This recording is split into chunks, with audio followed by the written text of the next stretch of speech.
Like one of my closest people that I go to is with, DJ Wiz, Marc Eastman.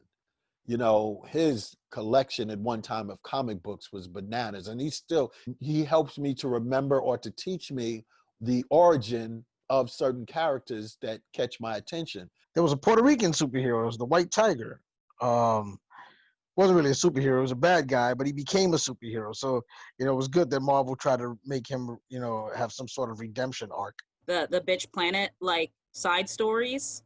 Like that, those are features on someone else's track, right? Like those, in a very real way. That's that moment of, yo, give me a verse and let me show you what I can do.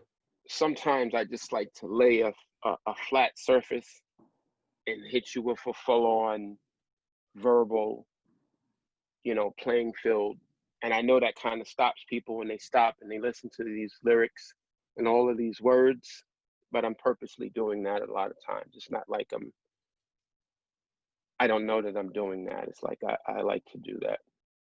I can't think of a time that I've written and I didn't want to kind of achieve a beat to it, my best writing is done when, not even necessarily to the lyrics, but when I can decide, like what kind of beat, and I hear a song that I'm like, oh, that's the beat that like this scene is supposed to have, this energy.